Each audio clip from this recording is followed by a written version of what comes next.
stay angry, have a positive outlook, and she really stressed the importance of fun and laughter. She was literally playing like ring toss with her family and doing very well. So, all those things are very important to have not only a healthy life, but also a happy life, right? Um, as we are, discussing different things that are concerned about our physical health, we also think about our spiritual health. And one of the verses in the Bible that I always think of when I think about happiness and having joy and how that can attribute to your health is Proverbs 17:22. It says, "A happy heart is good medicine, and a joyful mind causes healing. But a broken spirit dries up the bones." So does anybody kind of understand that verse and how that can really have some real life application for how your mental health, how you approach life, the amount of joy that you experience in life can really affect your healing processes? Has anyone experienced that or seen that be true? Right. Okay, so on another concept line, we're going to talk about something called ikigai. So ikigai is a Japanese word that means that it's pretty much the reason for waking up in the morning. It's what gives you purpose in life. Now, these two images, those are not stock photos. Those are actually pictures of my family.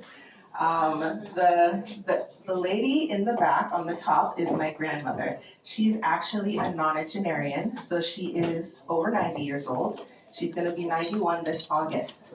And when I think about ikigai and purpose, it really makes me reflect on the big and huge impact that she had not only in my upbringing, but also in her great-grandchildren who are in all the photos there. So 2 of the boys in that bottom right photo is my 2 sons. So those are her great-grandchildren, all 6 in that bottom photo. So, when you think about how you can really impact and find meaning in giving back to not only your family, but your community, those are all ways that we can definitely find purpose in life. Okay, and this is just another image of how you can break ikigai down even more so. So I really like the questions in the outside portions of each circle because where they intersect will give you different meanings of purpose for your life. So for example, where what you love and what the world needs intersects, that would be considered your mission in life. Where what the world needs and what you can be paid for, that could be your vocation. Where what you can be paid for and what you're good at intersect would be considered your profession, and what you're good at and what you love intersect is your passion.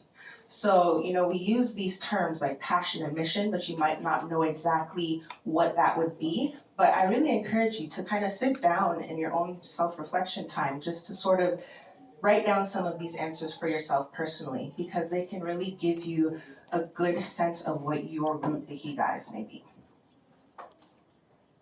All right, so again, this is just kind of telling you some of the main sources that you could be drawing from. It could be from family, could be from friends, serving or volunteering, helping others in some way, your work, your hobbies, and then also from your religion or faith practice. All right, here's another Okinawan centenarian, Kamada Nakazato. So some of her main lifestyle habits were that she was very big on her social connections. That is called what they called a moai. A moai is like your community or people that you can kind of call on or rely on. And really what it was rooted in was that people in a community would come together and financially put money together, wherein if someone in that group was in need, they would be able to get that pot of money. So in Jamaica, where my family's from, we used to call that a partner. So a lot of people in different communities do this practice. But yeah, in the Okinawan tradition, it was called a moai. So this became not only financial support, but also social, emotional support. People in her moai, she knew actually since she was a little girl. And so they would always get together, and she said they would sip sake and have gossip together. All right. Gardening was also a big part of her lifestyle. Gardening is one of the best forms of exercise, definitely, especially as we age. It is a good low impact exercise that is very helpful and practical, obviously, because then you get to eat what you're gardening, right? And then also community involvement. So in her community, she was actually known as, let me find the term, sorry. She was known as pretty much like a town elder. So people would go to her for wisdom and advice. Okay. Her diet was mostly consisting of vegetables from her garden and simple unprocessed foods, as well as different medicinal herbs. And we'll talk a little bit more about some helpful herbs as well. Here's one of her quotes. She said, "To be healthy enough to embrace my great-great-grandchild is bliss." I definitely see the joy in her eyes. Again, that concept of ikigai and purpose and just joy in your life is very, very key for a healthy and long life. All right, so then there's also some health benefits from having purpose in your life. This study that I found actually had to do with dementia and prevention of dementia. So what it says here is having ikigai was associated with longevity, but also extends healthy life expectancy and prevents functional and cognitive decline amongst community-dwelling older adults in that Japanese community that it was studied in. So it was saying that, if you can have more purpose, that helps with modifying not only you getting dementia, but also preventing it, and if you have it, also helping to sort of reverse it. All right, in the Okinawan Blue Zone, it was said that the idea of retirement never occurred to them. To this day, they actually don't have a word for retirement at all in their vocabulary. So this is just the concept that if you are just living in your purpose and you are doing things that fulfill you and bring you joy already, you won't mind kind of continuing to do it up until your later years in life. And that's actually much better for your health. Because a lot of studies show that as soon as people retire, very often that cuts their lifespan down. All right, going to this Bible verse in Genesis 2 verse 15, it says, "The Lord God then took the man and settled him in the Garden of Eden to cultivate and care for it." So this verse is just talking about how, when we were created, from the biblical standpoint, we were given things to do. Like God created us for a purpose, and He gave us work for us to do that would give us fulfillment and purpose. All right, Dan Buettner also said, successful centenarians have a strong sense of purpose. They feel needed and want to contribute to a greater good. Okay, now I would be remiss if I did not talk about the Okinawan diet. There was a lot of great health benefits that were seen in many of their foods, but here are just a few that were really highlighted. First off, purple sweet potato. Who's had this, by the way? Purple sweet potato? It is definitely a superfood, very high in fiber, very nutritious, and it has something like 150% the amount of antioxidants in a blueberry. So the antioxidants in this are, very, very high. Then you also have another vegetable called bitter melon. Bitter melon is also known as Goya. That is fantastic for blood sugar control. So diabetes is less prevalent in their populations as well because they incorporate some vegetables like that. Tofu, which we know is very helpful for your cholesterol. It can even be helpful for preventing certain cancers, and a lot of other benefits, especially for females. And then just having a variety in your diet. From the different vegetables that you have, the produce, that definitely has a lot of implications in our gut microbiome. So I have a whole other talk about, the effects of certain foods on the gut and how it can affect not only your physical health, but also your mental health. And the more diversity in fruits and vegetables that you have in your diet, the more diverse of the gut bacteria that you'll have in your diet as well to help prevention of certain diseases. Okay, and then this is the concept of hara hachibu. Hara hachibu means 8/10 or 80%, And pretty much it's the practice of only eating till you're 80% full. So, very often in the North American diet, we will definitely have the practice of finish your plate, finish everything that you've served. But that's not necessarily the healthiest for you. When you are eating slowly and you are really listening to your body's signals of when you're actually full, very often that is much sooner. That's usually only about 80% of where you usually are going to be eating. You really only need about 80% for those signals to tell you that you're actually full. So there's a big difference between being stuffed and being full. All right, our next blue zone is Loma Linda, California. So Loma Linda, California is known because it is where the Adventist medical school is and hospital. And many of the people in the surrounding area are Seventh-day Adventists as well. And so a lot of the studies that were done there have a lot to do with the Seventh-day Adventist doctrines and practices of the health message. All right. So this is Marge Jeton. She was over 100 years old at the time of the documentary. She is in Loma Linda, California. She follows a plant-based diet. She does regular exercise every day except Sabbath. And then she also does volunteering, and her social connections are mainly through her church or through community work that she does. So here's just a definition of exactly what the Sabbath is. So the Sabbath is a day of rest, reflection, enjoyment, and worship for God's people. It dates back to the seventh day of the creation week when God stopped his work and took time to rest and savor it. So that's just the definition. And then I'll tell you kind of the biblical explanation for Sabbath. So that's found in Genesis 2, verse 2 and 3. It says, on the seventh day, God ended his work which he had made, and he rested on the seventh day from all his work which he had made. And God blessed the seventh day, and sanctified it, because that in it he had rested from all his work which God created and made.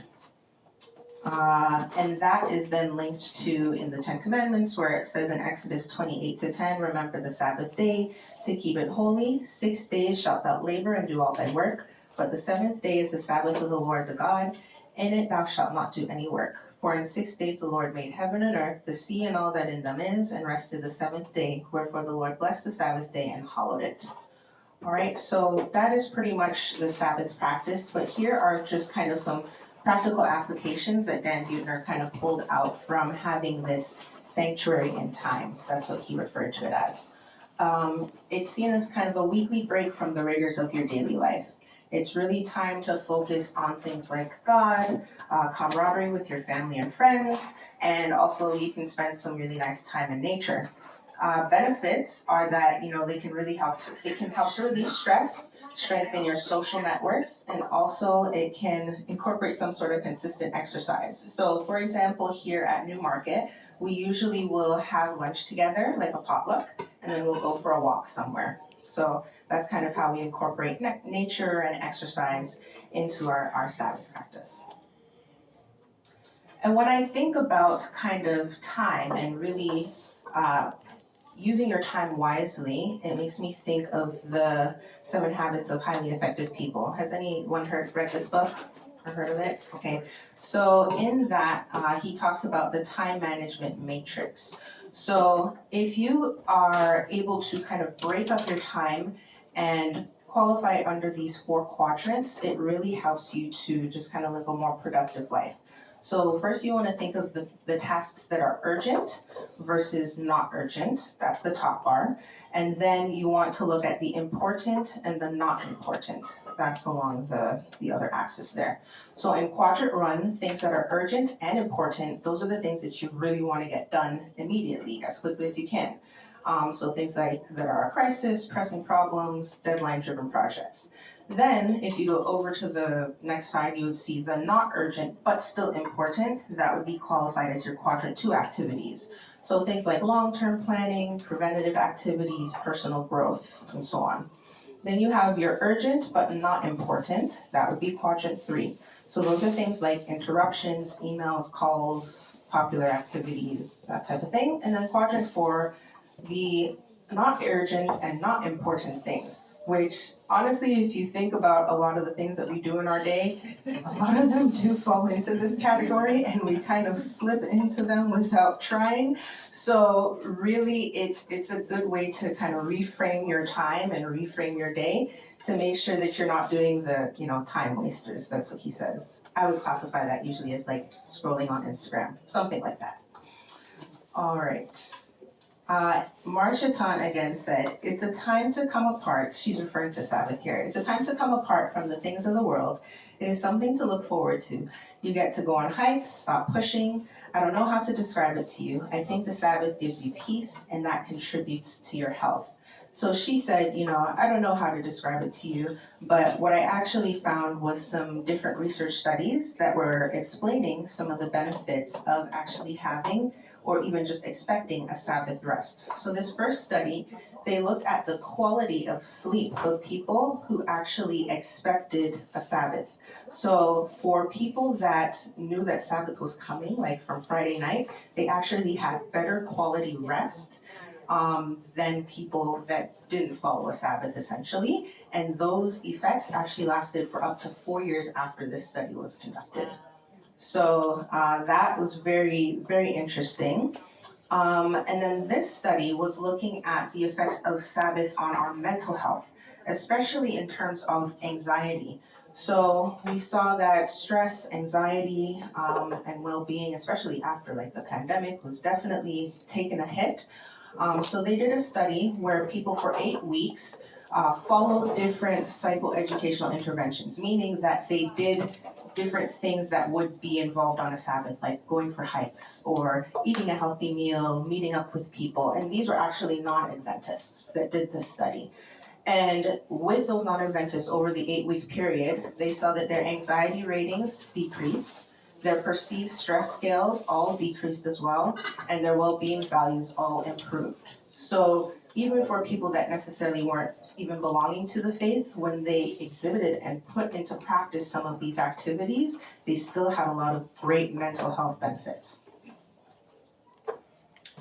Okay, then I found this quote from a researcher who said, the Sabbath provides opportunities to rest from both physical and mental stresses and introduces a rhythm into the cycle of everyday life.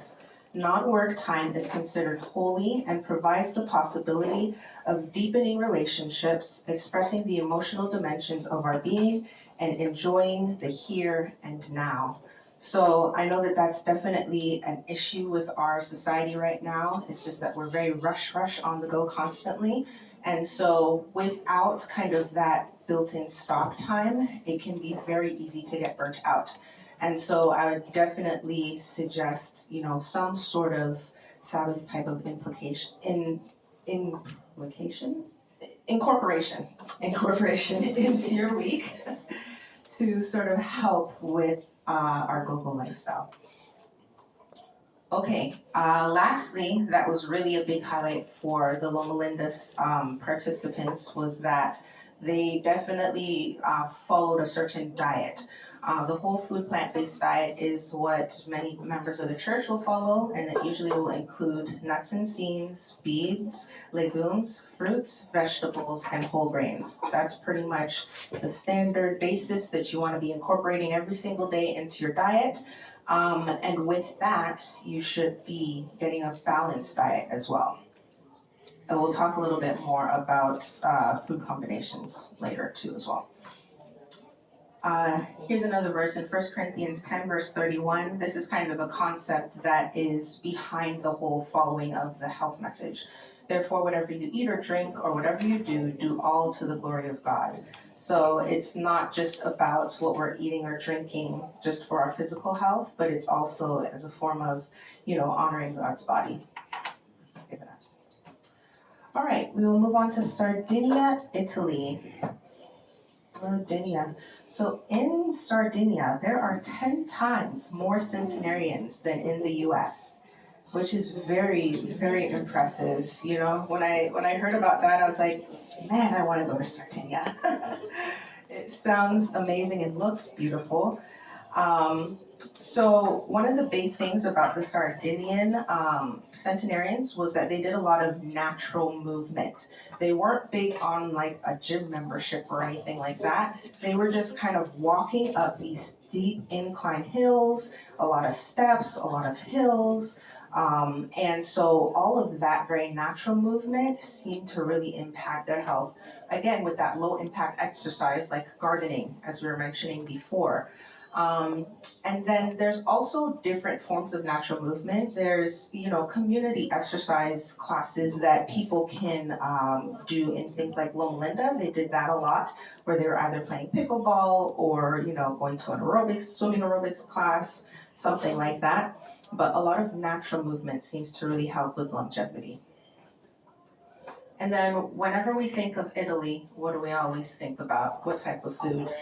Bread, pasta, all of that. And so you're like, how is it that they're allowed to eat that? We always villainize carbs over here, right? But, there's a difference with how they eat their carbs and how they prepare their carbs, how their carbs are grown even, and that makes a huge difference than the wheat that we have here in North America, unfortunately. So, with simple and complex carbs, simple carbs would be like your pastas, your breads, things like that. But then your complex carbs would be mainly from their fruits and vegetables that are very high in fiber as well. Lactobacillus is a type of bacteria that grows when we do things like sourdough bread. And that fermented bread actually can help with blood sugar regulation instead of causing your blood sugar to spike like most breads that we will buy on the market. So fermented breads are usually better than just unfermented breads. So in Sardinia, putting family first, that was another really big concept. So Sardinian strong family values help assure that every member of the family is cared for. People who live in strong, healthy families suffer lower rates of depression, suicide, and stress. So this is what the Blue Zones was really highlighting, the impact of just those social connections, not just the diet that you follow and the exercises that you do, but also the social aspect of things. One of the Sardinian centenarians, Tonino Tolo, he said, La Famiglia was the most important thing in their lives, their purpose in life, going back to things like ikigai. All right, here's another interesting stat. So 1 in 5 is usually the male to female centenarians in America.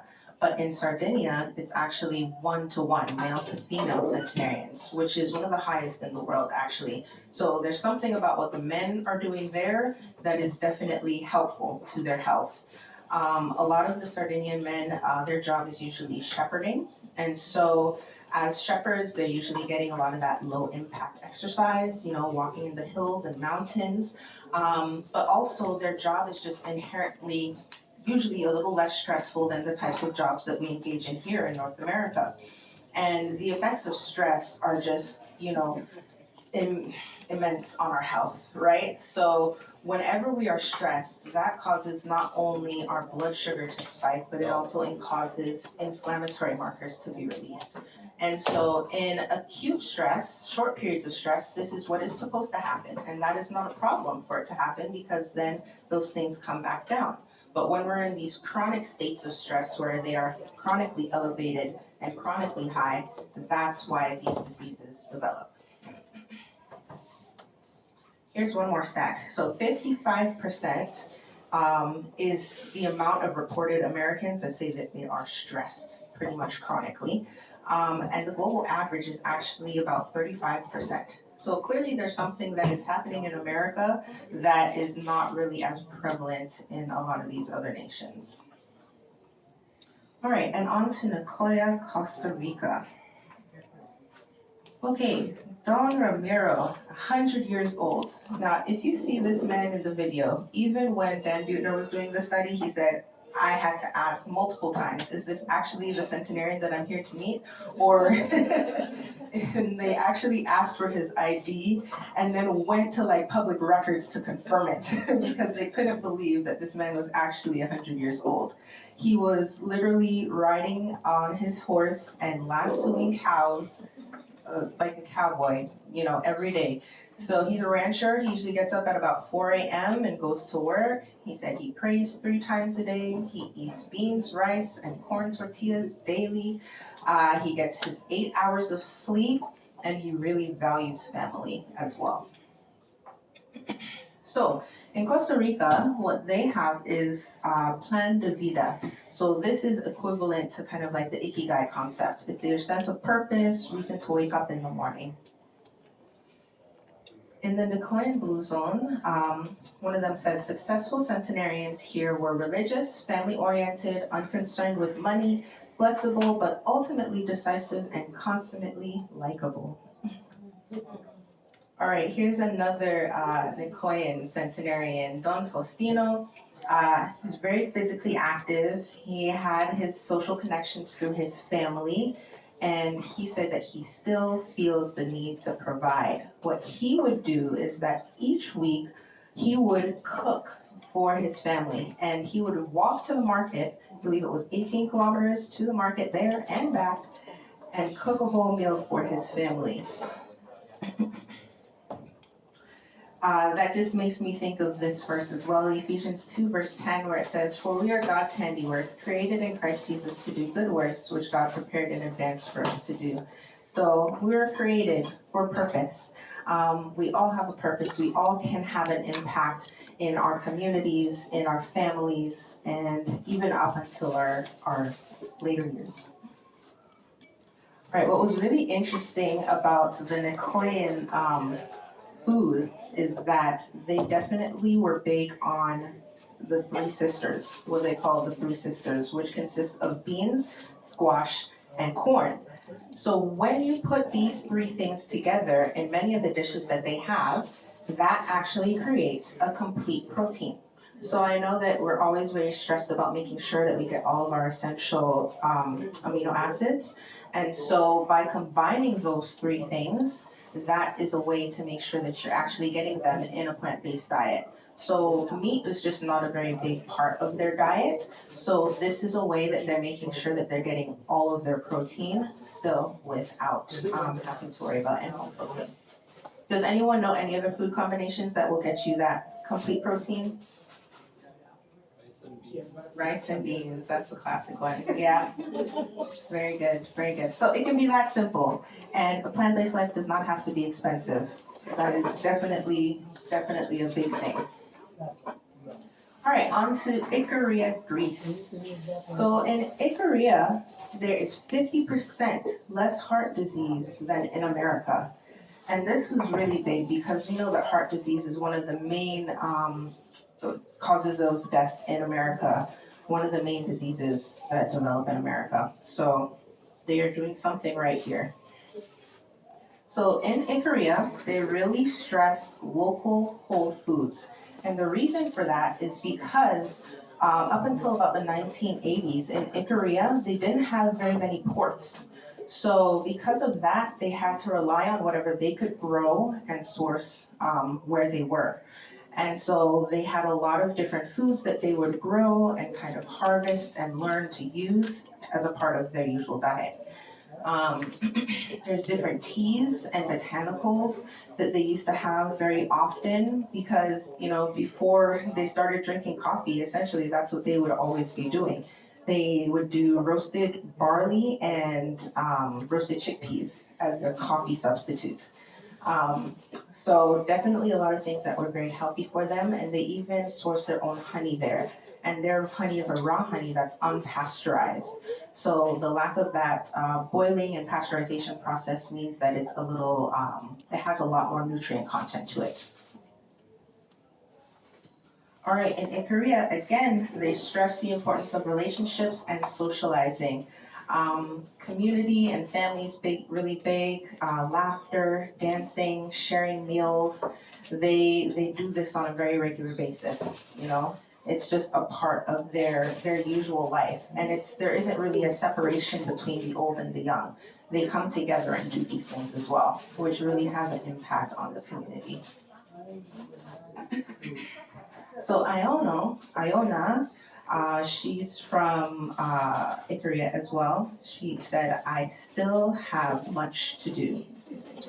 Yes, even at 104 years old.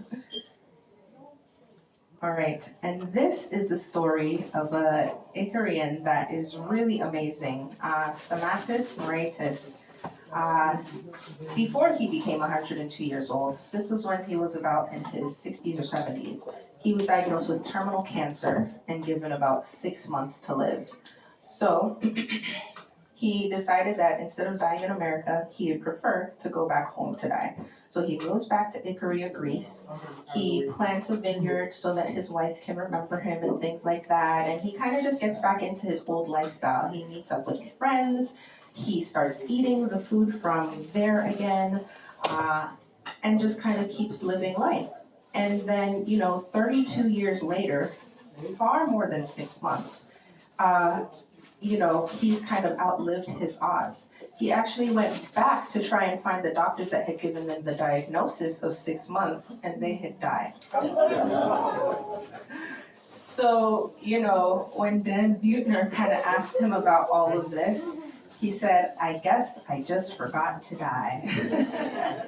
So it's just fantastic to see, he didn't really go with this, I'm going to beat cancer, he kind of just went back to living how they naturally lived there.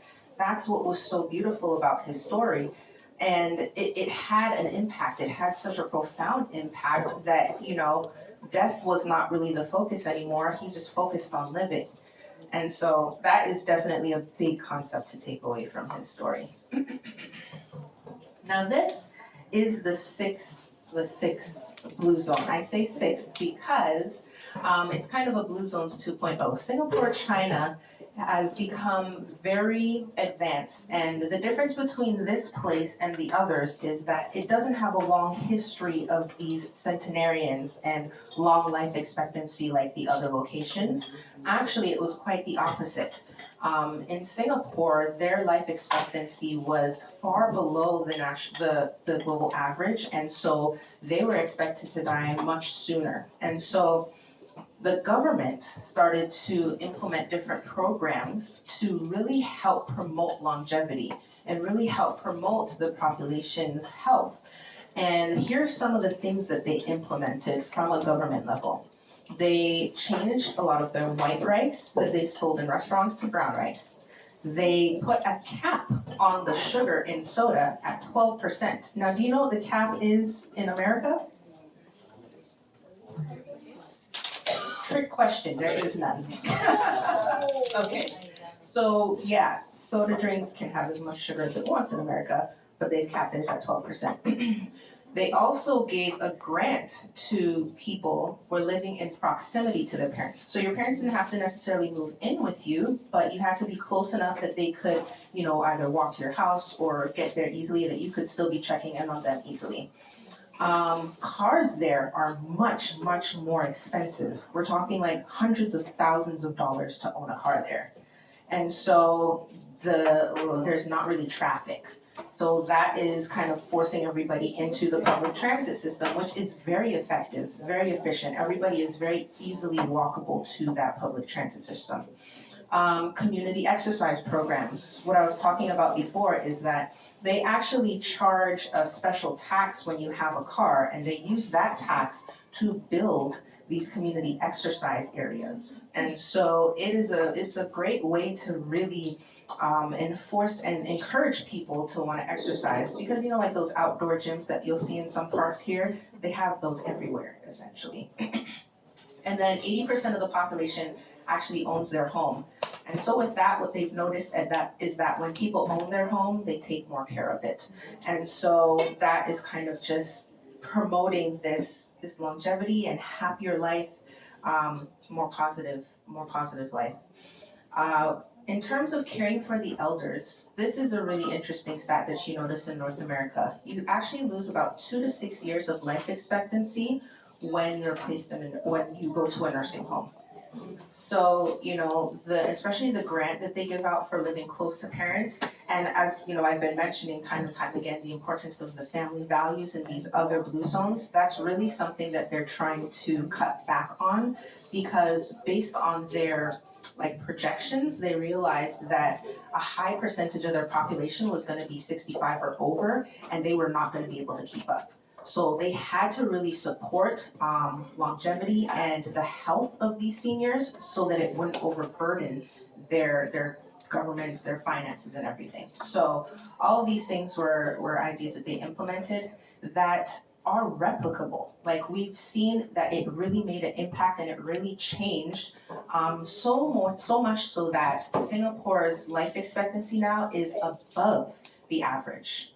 So, they've definitely made these changes and it is working. So, in conclusion, I just wanted to hear from you all.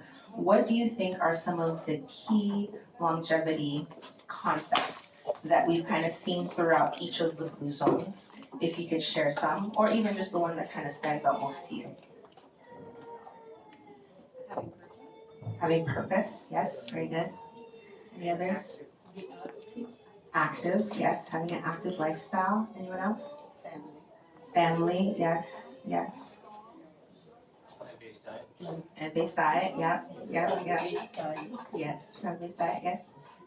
Oh, and the New Start program. The New Start program, I know we didn't even go into all that, but yes, that's essentially what it boils down to. All right, yeah, so pretty much in conclusion here, I have purpose, that whole food plant-based diet, some sort of faith practice or religion can definitely have great health benefits, strong family connections, natural movement, social interactions, having a low stress lifestyle, making sure to implement rest, and having just a positive outlook. All right, so I hope that that was helpful, and that these are some things that you feel like you can incorporate into your lifestyle as well for your longevity.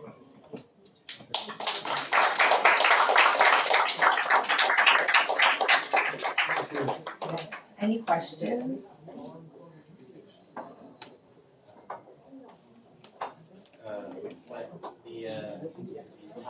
The Italian man, at the end, said something about like my most important thing is the familia. Famiglia, yeah. Does that mean family? Yes, it is. Any other questions? If not, I'm here as well if you want to come talk afterwards.